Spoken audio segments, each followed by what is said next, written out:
Welcome to another edition of 42 Straight Years In. On my Crackhead update, you kind of got to search for them over here where I live at. Whatever these people do, they keep it on the low. But I was in the downtown area by McDonald's over by the Greyhound on Griffin, and they all out and about walking in the middle of the street like they want to get hit by a 4,000-pound car. They just walk right out in front of you and look at you crazy in hell. And the police don't say one word to them. They stand in the middle of the street. Cops say nothing to them. That's my Crackhead update. Y'all get your shanks out and let's ride. And now, I was just speaking on being at the McDonald's on Griffin, and I was parked there just smoking a cigarette, and I saw this guy standing outside of McDonald's. They're not allowing customers in this particular McDonald's. No customers allowed in. They bring your order outside and hand it to you, or bring it out to your car. And I saw this guy standing there. I could see the prison little red bag they give you. I could see it in his hand. I look at his dress. I can spot guys at the Greyhound bus station who just got out of prison. Most of them gonna be well groomed, clean cut, and I know the prison clothes. And that red sack, it's either gonna be a red sack or a yellow onion sack. That's a dead giveaway. So I see this guy say, "Hey man, what's going on?" He said, "Oh man, ain't nothing, man. I got out Friday." Now this is Monday. I said, "Man, you just got out Friday?" He said, "Yeah, man, I did 25 flat. I did every day of it. Not on parole, no kind of paper." He said, "Man, I'm originally from West Dallas, man, but I'm lost, man. This man don't know how to ride the bus, the train, or anything. Been locked up 25 years. Can't find his family. He got the little government phone they give you, but what use is that? Well, you ain't got no contacts. You don't have anybody's number." When he said when he was in prison, he lost contact with his family on the outside. He just stopped writing, and he don't know the address. He don't know anything. So now if he was on parole, the parole board not going to allow you to be homeless. You got to have an address to be released to. If you don't have an address, they'll parole you to a halfway house. But if you serve all of your sentence, you're on your own. They give you $100, and they give you a little government phone at the bus station, and you're on your own. Now, he's just been walking the streets of Dallas since Friday when he got in on the bus. And I told him, I said, "Hey, man, I told him, I've served a lot of time, and he could talk to me by different prison unit. He can tell that I'm telling the truth. I wouldn't know all that unless I've been there. I let him know, hey, I come from the same tough background you came from. I came from the same thing also." And I said, "Hey, man, what you gonna do?" He said, "Man, I don't know." He don't know where a shelter is. I told him, I said, "Well, it's a shelter in South Dallas." I said, "But that's your last resort." He said, "Man, I got a brother here, man, but I don't know his address. I don't know his phone number. I don't know nothing, man. I ain't got nobody I can call." So I said, "Come on, man. I'm going to take you over to my house, man, and get on my old lady's computer and try to locate your brother." So I took him home with me, and I cooked him I cooked him a hamburger real quick and some french fries.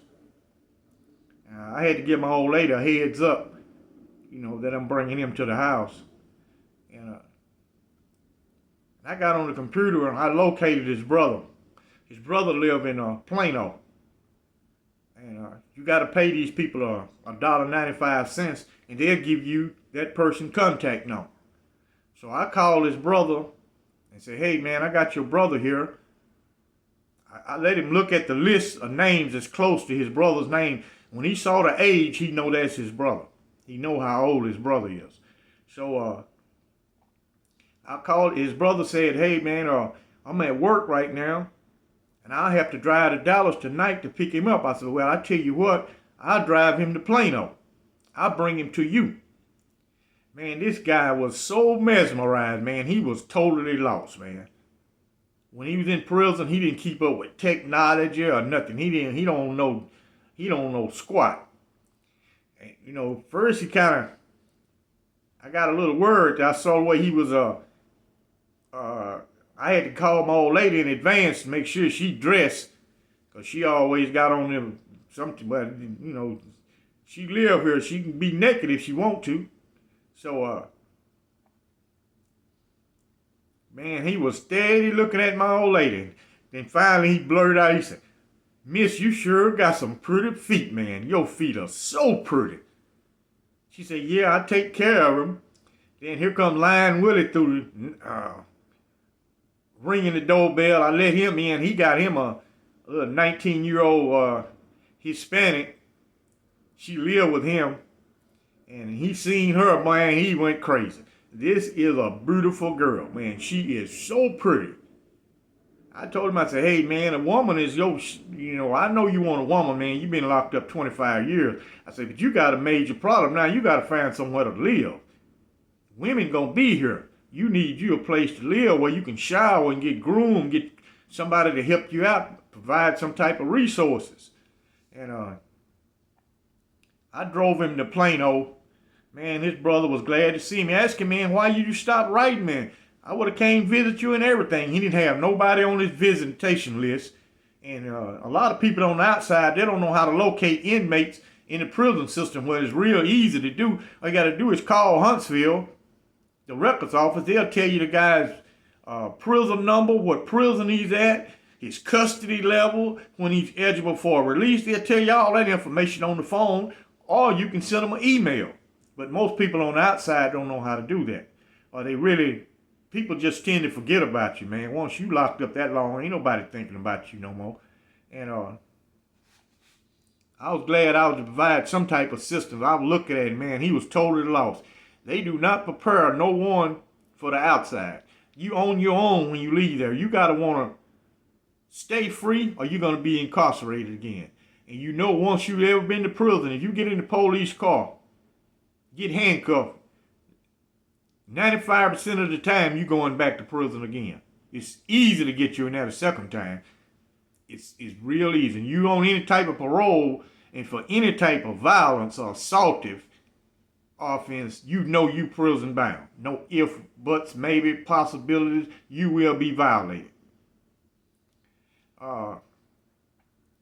That's my feel-good story. In my last video, I did a segment on child support. Well, I'm finna do a small segment. This one is on divorce rape. On February the 24th, 2005, a man shot his wife and his son outside the courthouse in Tyler, Texas, then engaged police and court officers in a shootout. David Hernandez Arroyo Sr. opened fire in front of the courthouse with a Type 56S rifle, killing his ex-wife and wounding his son. A downtown resident, Mark Allen Wilson, attempted to intervene but was shot dead. Arroyo was fatally shot by police officers after a high-speed pursuit. Now, in this case, his son was acting as a mediator. He's 23 years old. He was acting as a mediator between his mother and father. So the mother got awarded the home. Instead of being straight up about it, take the home, sell it, and they split the proceeds, they awarded her the home. So he got totally pissed. I guess he seen, well, my son is a mediator, but he's siding with his mother, so I'm left hanging. So everybody can't handle divorce rape. It seems like when you get married, a divorce is playing at the same time, especially for a man who got resources. In the majority of situations, a man is the one who accumulated the assets during the course of the marriage. In majority of situations, And I've seen a lot of guys, man, they're almost homeless behind a divorce. The wife get the house, especially when kids involved. She gets the house, and you pay support, child support, and sometimes they have back child support. That puts you in the hole.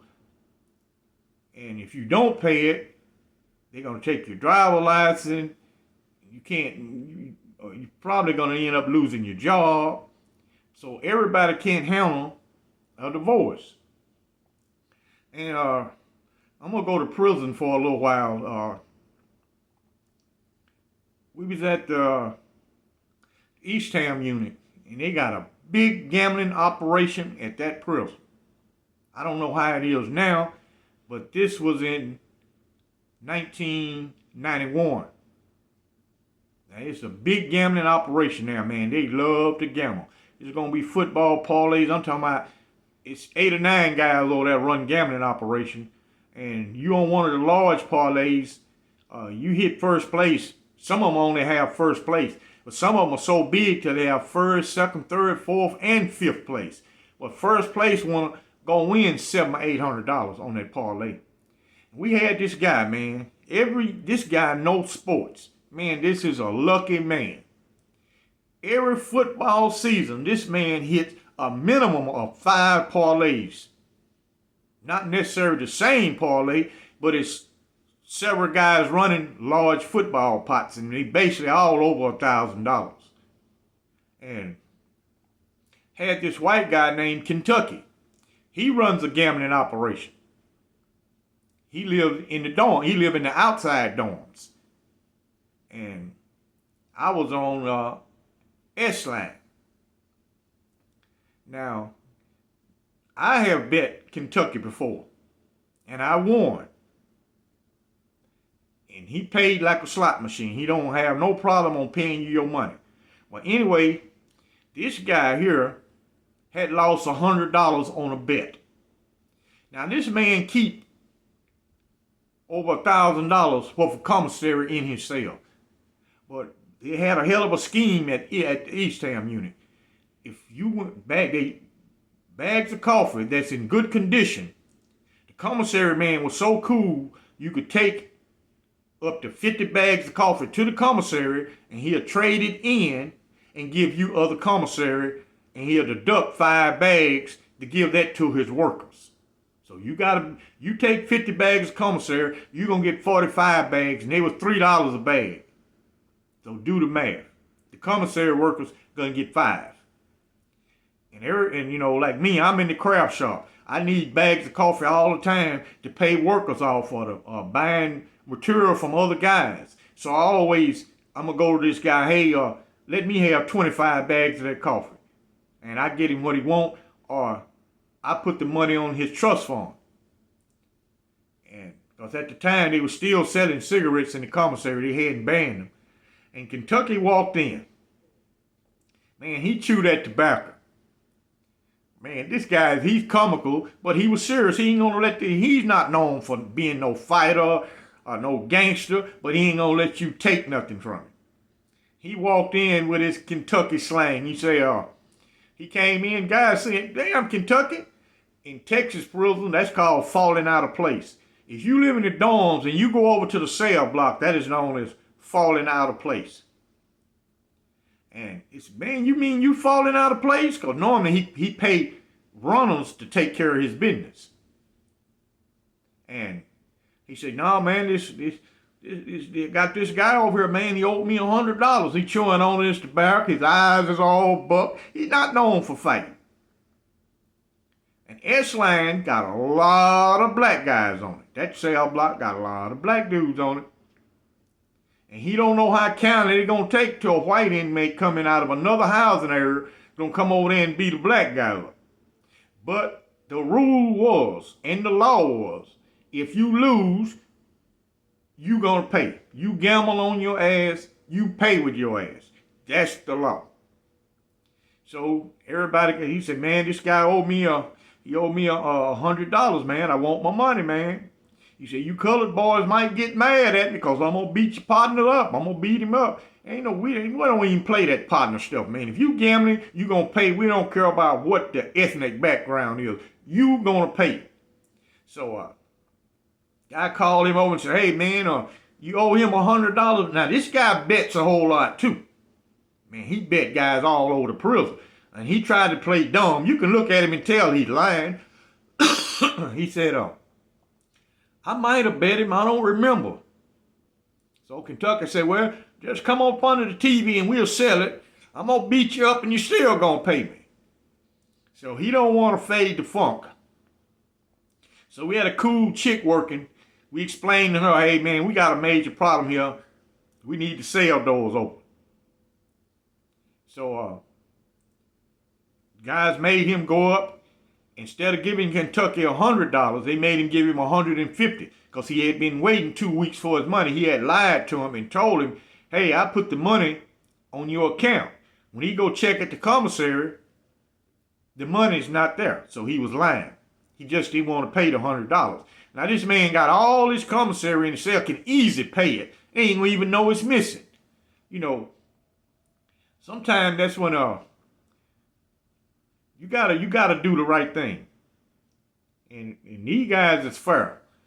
Just because this was predominant black cell block, which East Ham had, it done flipped now. It used to be a predominant white prison. Then it turned into a predominant black prison. I don't know what type of prison it is now. I haven't been there since 91. The last time I've been at East Ham unit. But most guys are pretty fair. And they don't, in Texas, it's not like other states. They ain't caring about your color. That don't mean nothing. You can get called out wrong. They don't care about your color and I care about your gang affiliation. When a guy call you out, you must fade the funk. And y'all keep your shanks ready. Let's get ready to ride. We don't know what these fools gonna do. They might come out the woodwork at any minute, jump out of trees. I don't know what they gonna do. Y'all like and subscribe, and I thank you for watching.